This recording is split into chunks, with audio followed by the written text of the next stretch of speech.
Paz do Senhor a todos que estão nos assistindo nesta manhã. Nós vamos hoje falar sobre a nona lição da Escola Bíblica Dominical, que tem como título Vivendo o Fervor Espiritual. Essa lição ela trata de uma outra forma de viver plenamente o Espírito Santo. Não como aquela forma que a gente tratou lá na lição 3, que é o batismo com o Espírito Santo. Mas agora a gente vai falar hoje sobre viver no fervor espiritual, na vida prática, na vida diária. Viver plenamente, diariamente, inteiramente com o Espírito Santo. É esse o foco, o cerne da nossa nona lição. Então, para isso, nós vamos ver o texto áureo, que diz o seguinte: e não vos embriagueis com vinho em que há contenda, mas enchei-vos do Espírito. Esse texto está em Efésios capítulo 5, verso 18. 5, verso 18. A verdade prática diz: ser cheio do Espírito Santo pode se referir tanto ao batismo no Espírito Santo, ou seja, como a gente trabalhou na lição, no começo, como também a vida plena no Espírito, como nós vamos tratar hoje, o viver diário do Espírito Santo. A nossa leitura bíblica em classe se encontra na carta de Paulo aos Efésios, no capítulo 5, do verso 15 ao 20, que diz assim: portanto, vede prudentemente como andais, não como necios, mas como sábios, remindo o tempo, porquanto os dias são maus. Por isso, não sejais insensatos, mas entendei qual seja a vontade do Senhor. E não vos embriagueis com vinho em que há contenda, mas enchei-vos do Espírito, falando entre vós em salmos e hinos e cânticos espirituais, cantando e salmodiando ao Senhor no vosso coração, dando sempre graças por tudo ao nosso Deus e Pai, em nome do nosso Senhor Jesus Cristo. Glória a Deus. Meus queridos, um dos aspectos mais importantes da vida cristã, o cerne da vida cristã, é viver plenamente com Cristo. E existem indicadores, elementos que mostram que você está vivendo ou não plenamente. Ou seja, um indicador da ausência do Espírito Santo é a frieza espiritual. E a frieza espiritual, ela é o cume, ou seja, ela é o resultado de algumas negligências e desobediências no decorrer da sua vida. Por exemplo, quando você negligencia, desobedece ou desconsidera alguns exercícios espirituais, por exemplo, orar, ler a palavra de Deus, é evidente que essa negligência, essa ausência, ela vai gerar frieza. Só que ela não para aí. O esfriamento, ele é gradativo. E esse esfriamento, ele tem um aspecto moral, ou seja, essa frieza, ela não vai só deixar você ausente dos cultos, ausente da presença de Deus, ausente de sentir Deus, mas ela vai ter um reflexo moral. As suas ações, os seus comportamentos, os seus pensamentos também serão afetados pela frieza espiritual. Gente, e se ela afeta o comportamento, o teu pensamento, logo, entendeu? As tuas ações, elas vão estar totalmente tomadas, né, pela carnalidade, por essa ausência. Isso vai gerar problemas sociais, problemas familiares. Então é uma cadeia. Por isso essa lição, ela está falando do viver no Espírito Santo diferente daquele aspecto que nós vimos lá no início da lição, que é batizar, ser batizado no Espírito Santo. Viver do Espírito Santo, hoje nós vamos ver como um aspecto contínuo, como um aspecto dinâmico, diário, pleno na vida do crente. E a nossa lição, ela fala como é que a gente consegue isso, quais são os elementos, Quais são os exercícios espirituais que nós devemos, por exemplo, nos dedicar a executar para que a gente consiga essa vida plena, viver a plenitude, como diz a palavra de Deus, que é exatamente o reflexo de uma vida controlada, direcionada, iluminada, inspirada pelo Espírito Santo de Deus. Então, o nosso primeiro tópico, ele já começa dando essas dicas do que a gente deve fazer para viver o viver diário, não aquela manifestação espontânea, momentânea, mas viver o Espírito Santo, com o Espírito Santo de Deus. Então, o primeiro tópico, ele fala da importância da devoção pela palavra e oração. Vamos lá? Então, esse primeiro tópico, ele tem 3 subtópicos, que fala, o tópico tem como título a importância da devoção pela palavra, e a gente está falando da importância da devoção pela palavra e oração para vivermos o Espírito Santo de Deus. E aí nós vamos falar de devoção, da oração e a palavra e o viver sabiamente. O nosso primeiro tópico, ele fala sobre, primeiro, a devoção.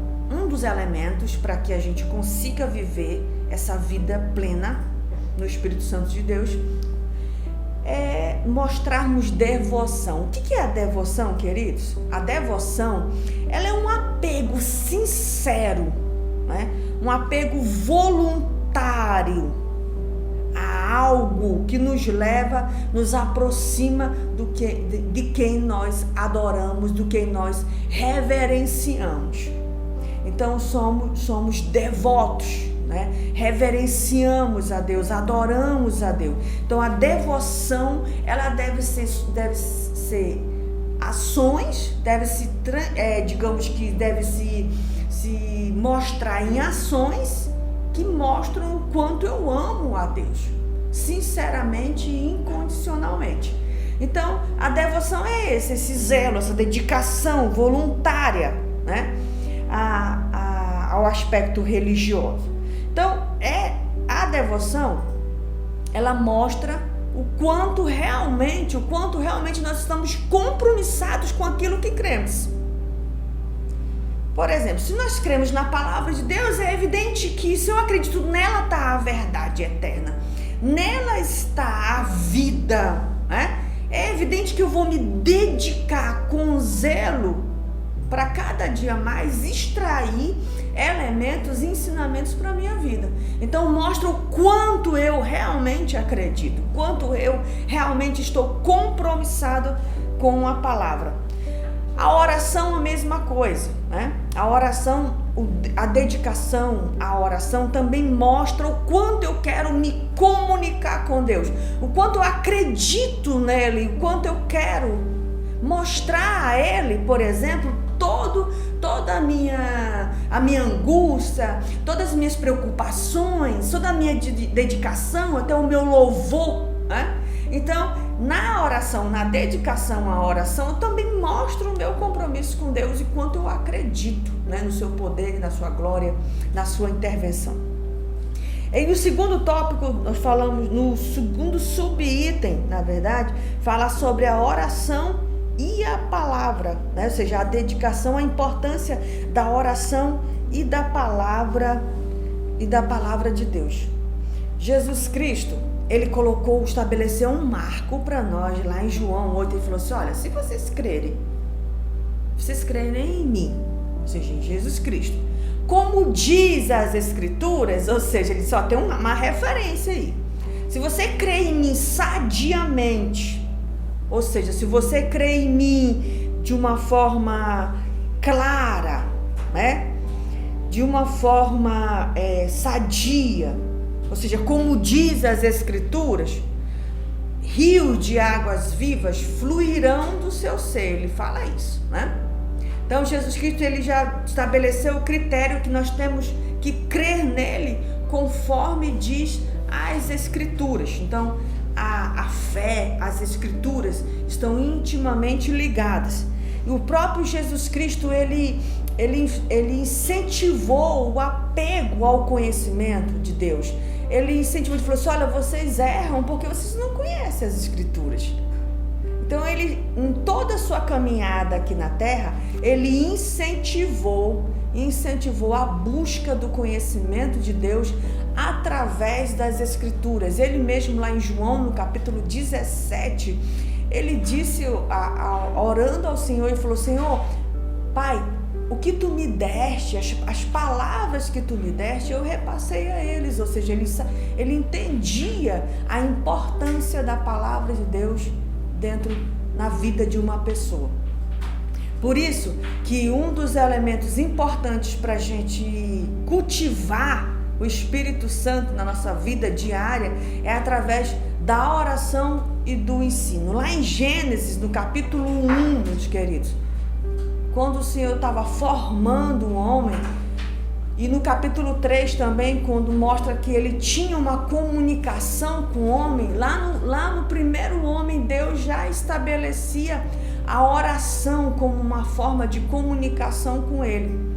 Os primeiros laços de relacionamento de Deus com o homem foi através desse tipo de comunicação. A Bíblia diz que ele se comunicava com o homem todos os dias ele ia e falava com Adão. Então a oração foi o quê? Foi um instrumento de comunicação estabelecido por Deus, para que ele pudesse falar, para que o homem pudesse se comunicar com o seu Criador.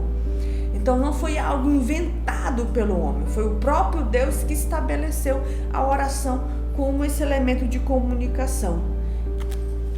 O terceiro subtópico do primeiro tópico, que fala o viver diariamente, o viver sabiamente.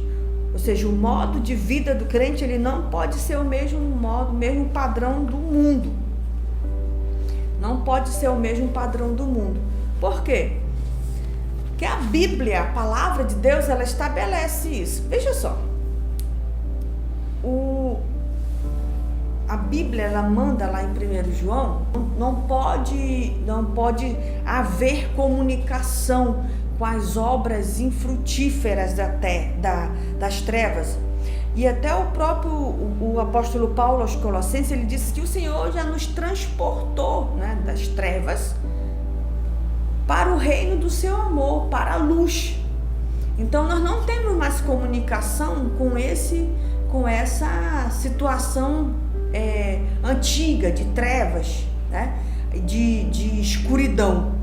Então, viver sabiamente, o apóstolo Paulo aos Colossenses, ele fala isso no capítulo 1. Ele fala assim: olha, vocês têm fé, vocês têm amor, mas vocês precisam conhecer um pouco mais a Deus. Por isso eu rogo que vocês vivam dignamente. Ele fala isso também aos Efésios. Ele roga, ele pede, ele clama para que eles possam se portar dignamente. E se portar dignamente é se portar através de quê? Da influência direta, diária do Espírito Santo. O Espírito Santo, ele traz do céu os valores divinos para os nossos corações. Olha só. Ele traz a ética divina. O Espírito Santo é que traz para nós, implanta nos nossos corações e mente os valores, a moral divina nos nossos corações. E esses valores divinos dentro do nosso coração vão se refletir imediatamente na nossa fala, no nosso caminhar, no nosso proceder. E por quê? Porque através desses valores divinos, através dessa ética divina, nós nos comportamos de uma forma diferente. E é isso que é viver dignamente, é viver influenciado diariamente, integralmente pelo Espírito Santo, porque é Ele que comunica em nós esses valores divinos. É Ele que traz lá do céu todos esses valores e incute nos nossos corações e nossas mentes. É por isso que o apóstolo Paulo, na sua carta a Tito, no capítulo 1, no verso 15, o apóstolo Paulo diz: ó Tito, toma cuidado com os impuros, Tito, porque para eles tudo é impuro. Sabe por que tudo é impuro para eles, Tito? Porque eles já estão com o entendimento e a mente contaminados. Ou seja, eles não mais recebem a influência diária do Espírito Santo. Eles não mais captam do céu os valores divinos. E porque eles não mais captam os valores divinos do céu, o que acontece? Eles procedem de forma devassa, promíscua, corrupta, injusta. Ou seja, esses são os reflexos de quem não é direcionado, quem não vive através da influência direta do Espírito Santo. A influência real, a influência diária e não momentânea, diária do Espírito Santo. Viver sabiamente é viver exatamente dessa forma. Por isso o apóstolo Paulo, ele também, na sua carta aos Coríntios, ele estimula que nós possamos buscar quê? Buscar o dom do Espírito Santo, os dons do Espírito Santo. E um deles é o discernimento. Sabe por que é o discernimento? Porque o discernimento, ou seja, é a faculdade espiritual que você tem de distinguir o mal. De distinguir. E sabe quem te dá essa habilidade? E sabe quem te dá essa faculdade? É o Espírito Santo de Deus. E você precisa a todo momento, no seu viver, no seu trabalho, dentro das suas relações pessoais, familiares, você precisa a todo momento desse dispositivo moral, dessa influência divina que é o Espírito Santo de Deus. Olha a importância de viver plenamente no Espírito Santo, diariamente, e não esporadicamente, não como se fosse um momento. É evidente que todos nós, como pentecostais, e nós queremos muito mais isso, muito mais manifesto em nossos templos, em nossas igrejas, que o Espírito Santo de Deus encha, tome e adorne a sua igreja com muitos dons, com línguas estranhas. É a coisa mais linda ver a igreja com língua, falando em línguas estranhas, em línguas celestiais. Mas melhor ainda é viver diariamente com o Espírito Santo de Deus nas suas relações pessoais, né? No seu cotidiano, porque reflete a influência direta do Espírito Santo. Viver. Quantas pessoas pedem sabedoria, né? Quantos de nós dobramos os nossos joelhos todos os dias ou levantamos as nossas vozes ao céu e dizemos: Senhor, me dá sabedoria? Irmãos, sabemos nós que o Espírito Santo de Deus é que comunica esse discernimento, essa composição moral, esse dispositivo moral justo, amoroso que nós tanto precisamos. É o Espírito Santo de Deus. Vamos continuar? O segundo item da nossa revista fala sobre, ainda estimulando o viver diário do Espírito Santo. Fala sobre, aliás, ainda no primeiro tópico, sobre a importância da devoção pela palavra e oração.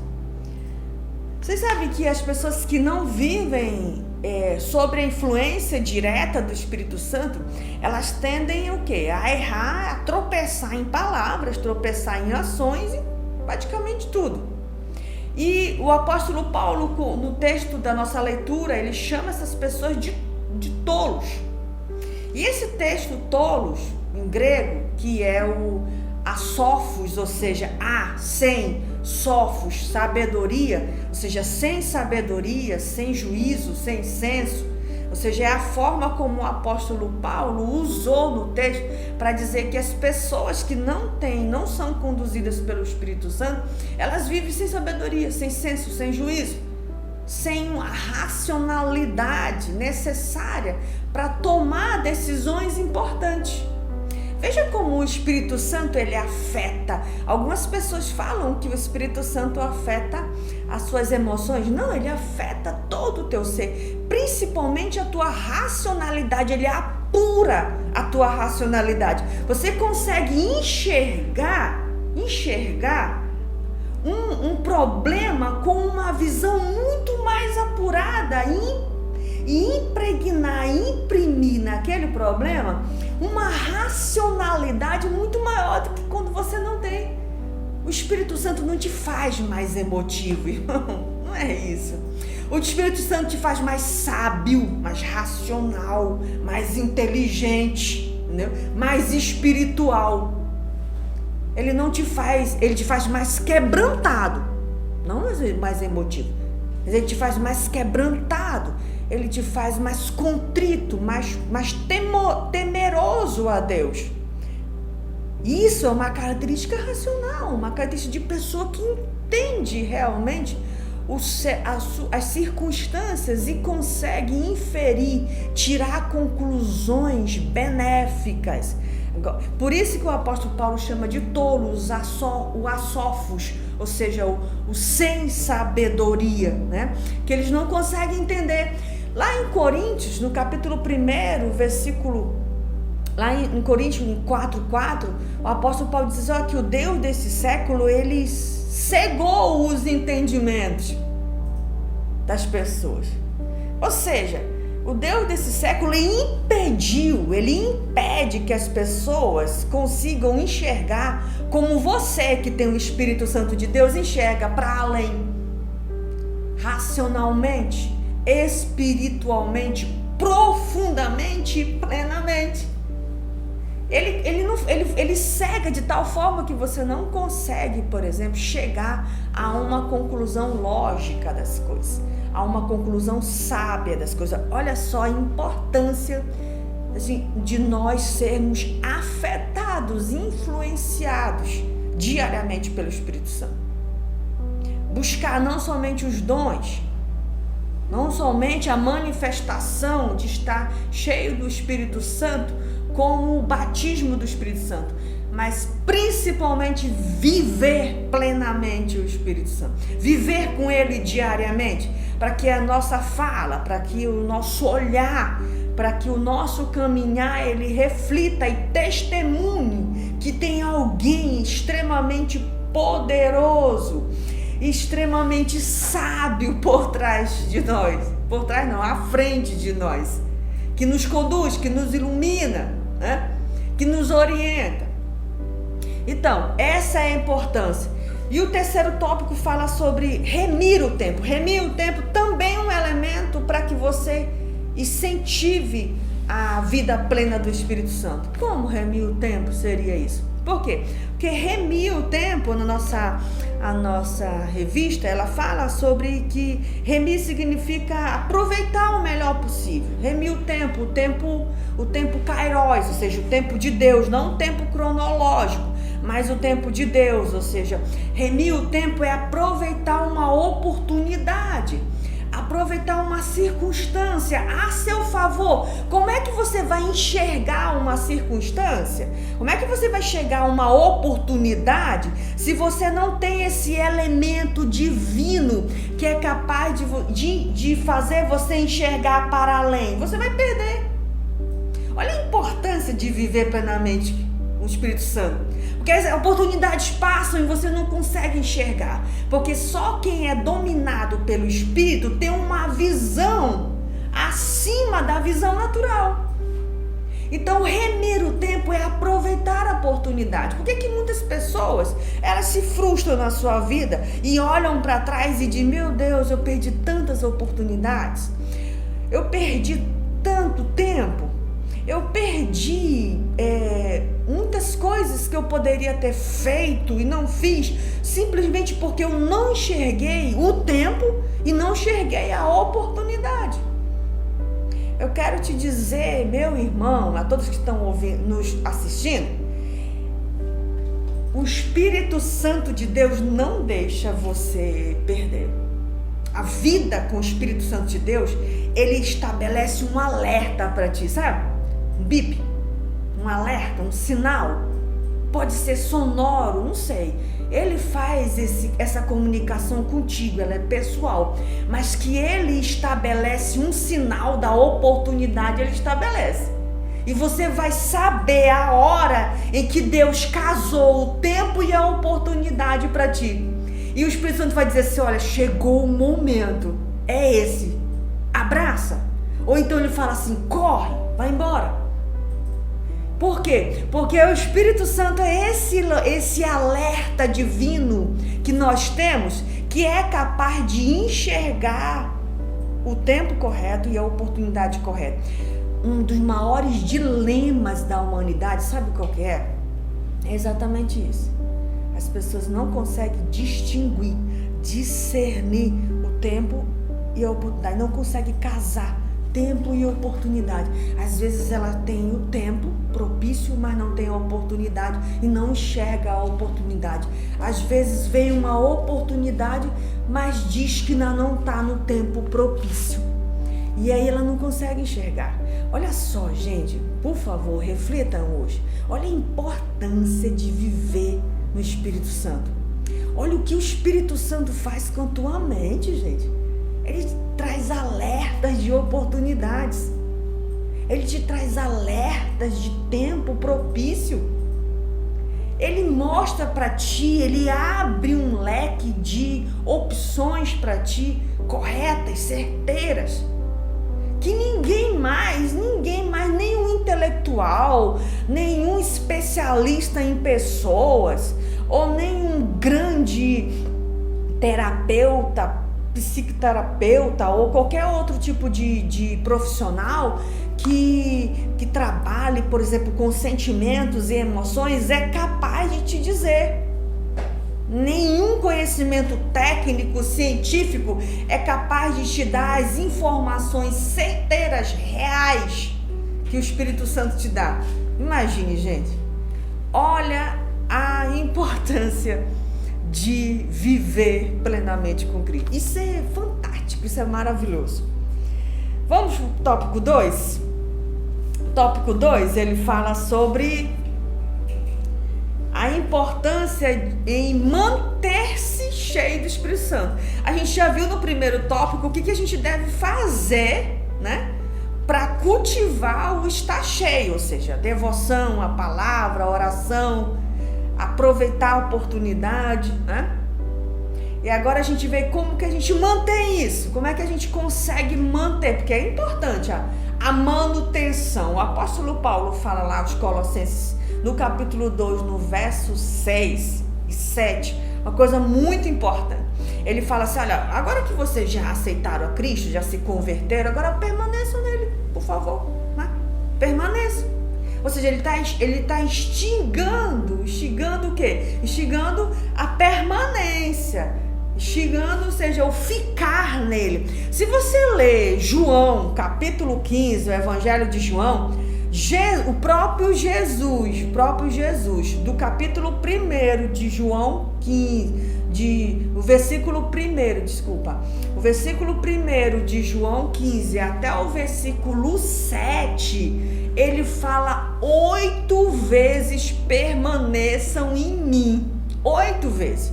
Gente, ele não repete tanto assim por nada, né? O próprio Jesus Cristo, ele não repete permaneçam em mim várias vezes por nada. Isso por quê? Porque ele sabe da importância de você continuar, né? Permanecer, ou seja, de continuar andando no mesmo passo, na mesma caminhada com ele.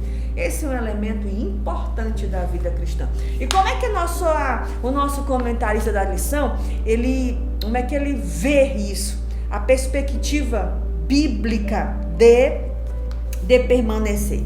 Aí ele trabalha em 3 tópicos. E não vos embriagueis com o vinho. Outro, mas enchei-vos do Espírito Santo, que é baseado no texto que a gente leu lá da leitura bíblica. E não confundir com o batismo, né? Então, o primeiro tópico ele fala sobre que o Espírito Santo de Deus, ele dá um dinamismo à nossa vida. É claro, gente. Quem tem o Espírito Santo de Deus, não tem marasmo, não tem mornidão. A gente vê lá pelo capítulo, lá em Apocalipse, capítulo 2, o capítulo 2 e 3 de Apocalipse, que fala sobre as cartas, né? As cartas às igrejas da Ásia. E quando ele vai falar da igreja de Laodiceia, ele fala da mornidão, né? Como um estado intermediário entre a frieza completa, né, e a quase ativação do espírito, então fica um estado intermediário. Aí ele fala que esse estado não agrada a Deus de forma alguma, porque é um estado em que mostra que a pessoa está totalmente enganada. Totalmente enganada. Ela pensa que é uma coisa, mas não é. Então, com o Espírito Santo de Deus, tem um dinamismo, sabe? Porque o dinamismo, o dínamo, a explosão do Espírito Santo de Deus, ela gera essa atividade. Você vê, gente, você vê que em Atos, no capítulo 2, quando os apóstolos, eles receberam o Espírito Santo de Deus, e a Bíblia diz que eles começaram a crescer em números e permaneciam em comunhão e faziam doações um para o outro dos seus bens, né? E se reuniam e oravam.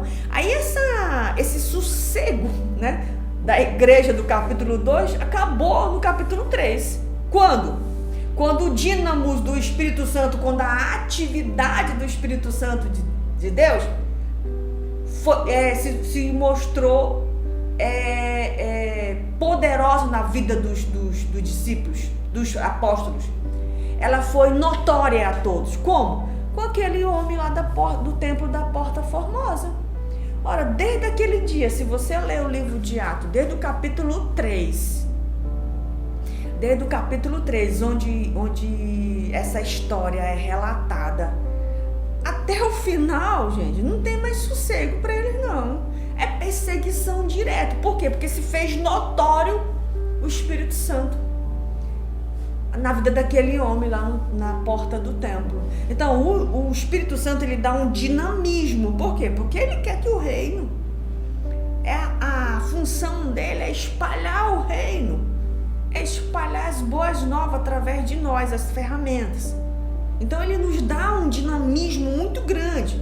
Ele dá uma inquietação divina, de forma que a pessoa que é tomada pelo Espírito Santo, não esporadicamente, mas vive pelo Espírito Santo, ela tem necessidade diária de comunicar a Cristo. É como Jesus falou em João capítulo 4, a partir do verso 30, quando ele terminou de conversar com a moça lá com a samaritana. Ele falou para os discípulos: olha, eu tenho uma comida, né? Eu tenho uma comida para comer. Ou seja, ele colocou, qual era essa comida? Ele disse que essa comida era fazer a obra do Pai. Sabe o que ele estava fazendo? Ele estava comparando a necessidade de comer diariamente com a necessidade de falar do reino. Ele falou assim como vocês sentem vontade de comer todos os dias, vocês não podem ficar sem comer, eu também. Eu não posso deixar de fazer a obra. E esse mesmo sentimento ele passou para nós, ele transferiu para nós essa inquietação do Espírito. A necessidade de espalhar a Cristo, as boas novas, ela é comparada com as nossas necessidades biológicas, de comer, de tomar água, entendeu? Por quê? Porque esse dinamismo é o próprio Espírito Santo que faz nas nossas vidas. Então, como manter-se? Ele diz assim, olha, não embriagueis com o vinho. A Bíblia fala isso. Não embriagueis com o vinho, né? O verso, a parte A do verso 18 da nossa leitura bíblica em classe. Essa parte, ele está falando assim, olha, você não se seja dado ao vinho, não olhe para o vinho, gente. Sabe por que ele faz isso? Porque o vinho, ele tira a tua capacidade de raciocinar. O vinho tira teu senso, teu juízo. Isso vai gerar consequências muito graves. E geralmente elas geram consequências para quem está mais próximo, para os familiares. Por quê? Por causa do verniz da sociedade. Você sabe, a maioria de nós nos comportamos em sociedade diferente. Nós temos o polimento social, nós temos as barreiras, a educação social que nos impede de falar e fazer algumas coisas, né? Em sociedade. Então, a pessoa que se embriaga, a pessoa que perde o controle, ela não vai fazer isso em sua maioria, às vezes faz, mas na maioria das vezes, quem vai sofrer as consequências disso, sabe quem é? Os familiares, as pessoas mais próximas, aquelas que estão mais afetas, aqueles que fazem parte do seu círculo mais chegado, né? Porque perde totalmente o senso, perde totalmente o juízo. E você viver de forma devassa, sem juízo, não combina de forma alguma com a ética, com o proceder cristão. Ora, se é o Espírito Santo que comunica em nós os valores divinos, é evidente que uma pessoa que vive embriagada, uma pessoa, por exemplo, que perde o controle das suas palavras, que é o que acontece com uma pessoa embriagada, perde o controle de suas palavras, de suas ações, ela não está refletindo a ética divina. Isso é lógico, né? Então, se ela não está refletindo, ela não está vivendo um proceder conforme Deus estabeleceu. Então, para a gente manter, uma das coisas, não só é bebida não, gente, não é só bebida, é todo e qualquer vício, tudo aquilo que te tira o equilíbrio, tudo aquilo que te tira a ordem, tanto biológica, fisiológica, como mental, que tira o equilíbrio emocional, que te traz, por exemplo, conflitos. Você pode, por exemplo, não se embriagar, mas ser totalmente aprisionado por redes sociais, por exemplo, que pode gerar conflitos na tua família, que pode gerar conflitos no teu meio, né? No teu meio familiar, no teu trabalho, porque tirou a tua capacidade de entender o teu ambiente. Tu ficou totalmente vedado e não consegue enxergar, por exemplo, que esse tipo de comportamento está te prejudicando. Então não é só bebida, não é só se embriagar com o vinho, é se embriagar, é se deixar levar por todo e qualquer tipo de aprisionamento, todo e qualquer tipo de situação que te tira o senso, que te tira o juízo. O apóstolo Paulo, ele tá nos alertando sobre perder completamente o equilíbrio, perder completamente a razão, perder completamente o senso. E aí, cada um de nós, como diz o próprio apóstolo Paulo, lá em 1 Coríntios 11, fala assim, examine, pois, o homem a si mesmo.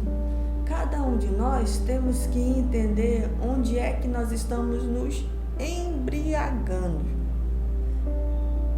E essa forma de embriagar, ela impede a manutenção da orientação do Espírito Santo de Deus na sua vida. Outro, ao invés disso, segundo tópico, ao invés disso, mas enchei-vos do Espírito. Ou seja, ao invés de você se encher de coisas que te embriagam, que te tiram o senso, que te tiram a razão, que tiram de você a capacidade de você raciocinar, de você ver para além das circunstâncias, em vez disso, faz coisas que te encham, que te renovem diariamente da presença do Espírito Santo de Deus.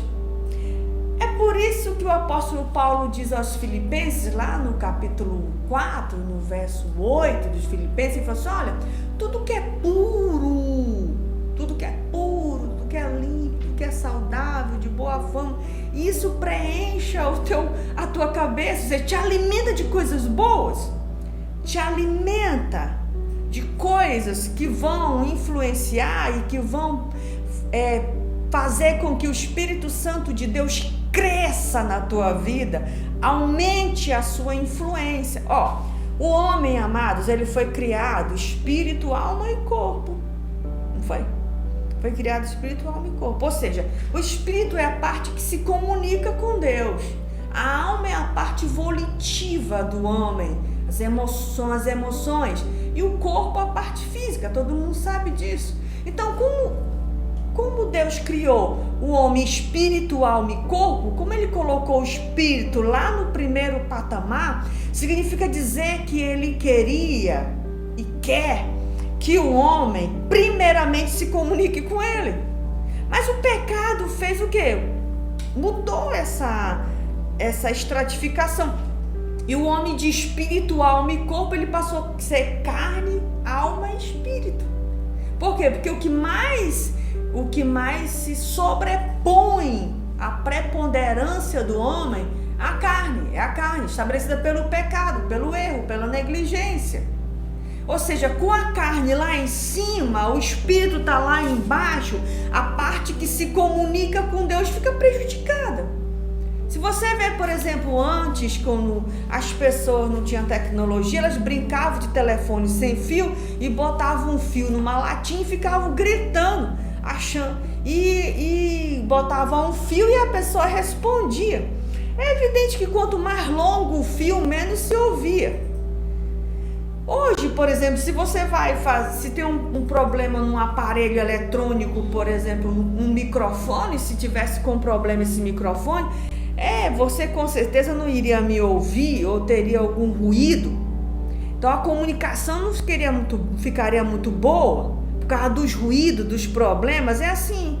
A carne, ela estabelece ruídos, problemas na comunicação com Deus. Ela estabelece barreiras na comunicação. Agora, se você alimentar o espírito e reordenar e botar o espírito aqui novamente para cima, ou seja, a comunicação fica perfeita. A comunicação fica clara, límpida. É essa a intenção original de Deus, em fazer com que você estimule, permaneça no espírito. É para ele se comunicar mais com você. É para quando ele falar, você consiga ouvir, não ter barreira nenhuma. Opa, Deus está falando. E você absorve imediatamente. Se você lê essa lição, é Deus falando. E se você não tiver barreira nenhuma, o que vai acontecer? Você vai conseguir absorver os ensinamentos dela e começar a praticar, como o apóstolo Paulo todavia andemos com aquilo que aprendemos. Ou seja, se eu aprendi uma coisa hoje, amanhã eu já começo a executar na minha própria vida. O outro tópico que ele fala é não confundir com o batismo no Espírito Santo, né? Ou seja, o viver plenamente, ele não pode ser confundido com o batismo, porque muitos de nós fazemos essa confusão. Como? A gente acha que ser batizado com o Espírito Santo, daquele momento especial que todos nós pentecostais passamos, ou vamos passar, para alguns, por exemplo, que ainda não foram batizados, mas vão passar. Então nós achamos que viver plenamente no Espírito é esse momento. Não é esse momento. Esse é o momento em que nós somos batizados com o Espírito Santo, onde o Espírito Santo de Deus, ele nos outorga, né, seus dons. Ele se comunica conosco, nós somos visitados por Ele, né? Nesse momento. E aí a gente passa, por exemplo, a manifestar através de línguas estranhas, através de profecia, né? Uma manifestação visível dessa visita. Só que viver é outra coisa. Viver esporadicamente é outra coisa, entendeu? Tem outro sentido. O que seria esse viver? É como a gente já falou praticamente a aula todinha, né? Ela é o viver, o proceder. Já falei para vocês. O apóstolo Paulo, lá em Romanos, capítulo 1, verso 19, verso 20, ele fala que tanto as coisas visíveis, ou seja, o que nós estamos vendo, tantas coisas invisíveis, ou seja, aquela que nós não estamos vendo, elas dão um testemunho de Deus, da sua criação. Elas estão... as coisas que nós vemos, por exemplo, elas testemunham da criação de Deus. Imagine, por exemplo, se a aceleração da gravidade ela fosse maior do que é. O universo entraria em colapso, a Terra entraria em colapso. se ela fosse maior ou menor do que é. A aceleração da gravidade, ela é exatamente, milimetricamente o valor que ela deve ser para sustentar, para preservar a vida na Terra. Imagine, por exemplo, que uma explosão cósmica iria produzir essa harmonia, essa exatidão. Tem um autor que diz que acreditar que uma explosão cósmica produziria tanta harmonia, tanta homogeneidade, tanta perfeição, é a mesma coisa que acreditar que um tornado passe por um ferro velho e produza um avião. É a mesma coisa. Então é evidente que a própria distância da Terra do Sol, a distância da Terra da Lua, o emparelhamento dos planetas, né, no nosso sistema solar, tudo isso mostra o quê? Mostra exatamente a perfeição, uma mente soberana, uma mente para além da nossa, estabelecer essa harmonia, né? Esse equilíbrio da natureza. Mas o apóstolo Paulo diz também que as coisas invisíveis também dão o quê? Elas também dão testemunho de Deus. Como é que coisas invisíveis? Ora, existe em nós, né? Existe em nós uma faculdade moral muito grande. Qual é essa faculdade moral? A consciência. Ou seja, mesmo eu não conhecendo Deus, ou seja, mesmo eu distante ou não conhecedora de Deus, eu possuo dentro de mim uma faculdade moral que é capaz de julgar as minhas ações, se elas são boas ou mais. Isso independente do conhecimento de Deus. Quem fez isso? Deus. Deus, ele colocou um dispositivo invisível dentro dos homens que dá a capacidade dele, em qualquer momento da história, conhecendo ou não conhecendo, fazer julgamento moral de suas ações. Então, por isso que o apóstolo Paulo diz que tantas coisas visíveis e invisíveis, elas dão testemunho de Deus, elas dão testemunho da criação. Então, por isso que essa lição diz que nós precisamos estimular o Espírito Santo, porque através do Espírito Santo de Deus, essa faculdade, esses dispositivos, essas habilidades espirituais de enxergar além, de ver para além, de tomar decisões difíceis, ela é determinada por uma vida completamente, diariamente, inteiramente, plenamente guiada pelo Espírito Santo de Deus. Amém? Então, esse aqui é o nosso segundo tópico. Vamos para o nosso último tópico.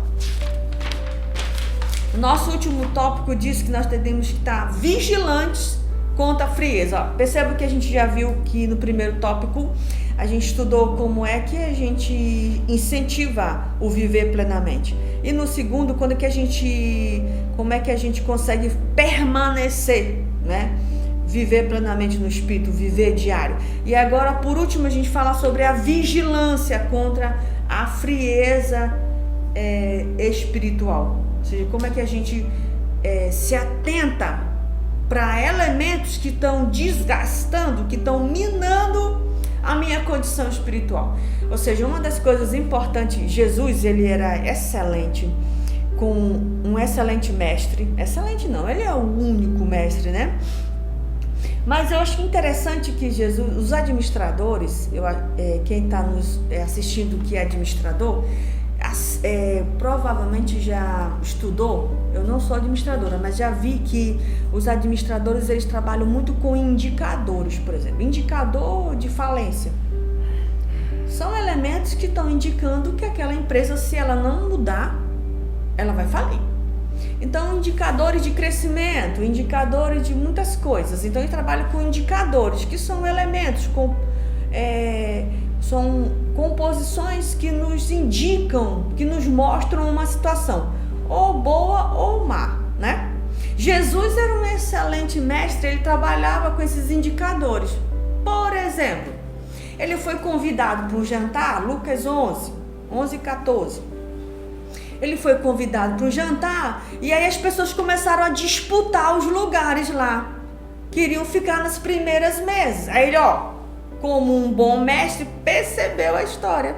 E o que foi que ele fez? Propôs um ensinamento na hora. Ele falou, gente, vem cá, vou ensinar para vocês. Quando vocês forem convidados para um jantar, para uma refeição na casa de alguém, você chega e você vai lá para o último lugar. Você vai lá para a última cadeira. Por quê? Porque é muito melhor que você seja chamado lá do último para se sentar na primeira cadeira do que você ser, chamado pelo mestre-sala, pelo dono, pelo anfitrião, para que você se levante do primeiro lugar e vá lá para o final. É muito mais honroso você sentar lá e ser chamado. Então, tudo isso... Aí, uma certa vez, um rapaz chegou com ele e falou, Senhor, o meu irmão está me enganando, ele quer ficar com toda a herança. Vai ficar com a herança, né? E aí, faz alguma coisa, Senhor, diz para ele me dividir a herança comigo. Aí ele falou assim, peraí, aí propôs um ensinamento sobre riqueza, né? Nós não deveríamos, por exemplo, juntar tesouro, na terra, se preocupar com o tesouro na terra. Então ele era circunstancial. Tudo que ele via, ele propunha uma parábola, um ensinamento. Por quê? Porque ele fazia a análise da circunstância do seu redor e propunha um ensinamento. Por isso que o ensinamento dele tinha muita autoridade também, porque ela vinha diretamente na necessidade real daqueles que estavam lhe ouvindo. Então, assim como Jesus fazia a análise das coisas aqui, ao redor, ele está nos ensinando a mesma coisa. Uma das coisas para nós sermos vigilantes contra a frieza espiritual é ter essa capacidade de julgar primeiro a nós mesmos, e fazer a análise das circunstâncias.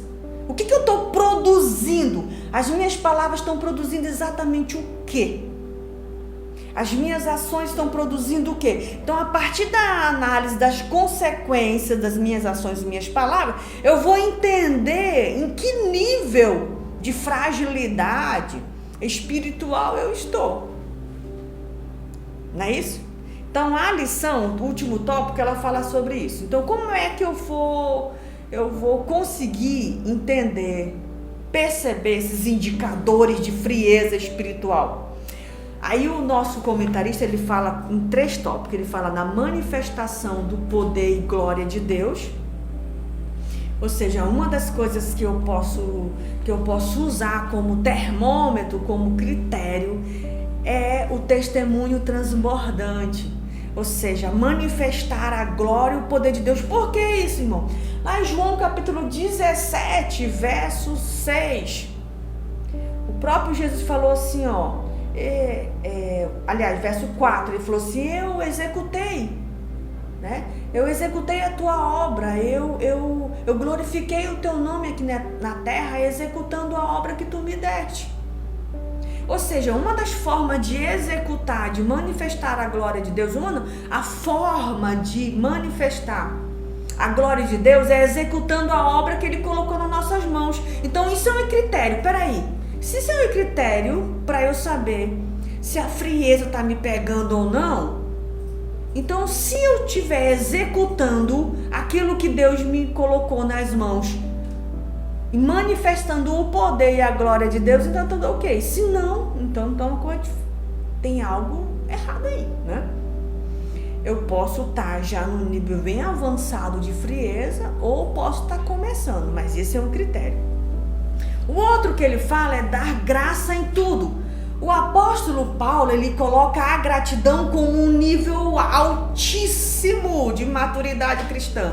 Sabe o que ele fala lá em Efésios 1, Colossenses capítulo 2, verso 6? Ele fala assim, gente, vocês que já aceitaram Jesus, permaneçam, e cresçam, sabe em quê? Cresçam em gratidão, cresçam em dar graças. Ou seja, uma pessoa grata, ela mostra nível altíssimo de maturidade e fé. Então, quando nós não somos gratos a Deus, olha, é um critério. Veja aí, quando nós não somos gratos o suficiente, tá na hora da gente ver que nós estamos de uma certa forma entrando ou já desenvolvendo um nível de frieza espiritual muito grande. Porque a gratidão, ela é um dos demonstrativos, é uma das consequências de um coração cheio de fé, de um coração totalmente maduro na sua consciência cristã. Então, meu Deus, se eu não sou grato, tem uma coisa errada aí. Não sou grato a Deus e não sou grato à minha família, às pessoas que me cercam. É um indicador, seja como Jesus, viu? Preste atenção. O terceiro é o quebrantamento e a humildade, ou seja, a sujeição. Ou seja, o nariz empinado. É o elemento que diz assim, preste atenção, veja, o esfriamento espiritual está chegando. É quando eu perco a capacidade de me quebrantar, de me arrepender, de me sujeitar. Primeiro a Deus, depois as autoridades, a minha liderança, a forma, às vezes truculenta, que a gente rebate as coisas. O apóstolo Paulo, se você for ver as orientações de Paulo a Tito, a Timóteo, quando ele fala para esses jovens líderes, ele fala muito sobre eles não entrarem em contendas, em discussões, em vãs falações. Ele diz, para com isso, não vá adiante nessas conversas. Ele fala, não reaja a essas falações, a esses falatórios, ele diz. E isso é um elemento, é um critério, é um indicador da minha frieza espiritual, daquilo que, se realmente eu estou vivendo plenamente com Cristo. Então, a capacidade que eu tenho de me arrepender, a capacidade que eu tenho de reagir, por exemplo, a uma agressão verbal ou uma crítica, isso é um indicador como se estamos ou não esfriando e perdendo a orientação do Espírito Santo de Deus. Meus amados, muito obrigado por vocês estarem aqui conosco durante esses momentos. Deus abençoe a vida de cada um, Deus abençoe a família de cada um, e não esqueçam da lição primordial dessa nossa 9ª lição da escola dominical. Viver plenamente no Espírito Santo é viver diariamente no Espírito Santo. Amém? Deus abençoe.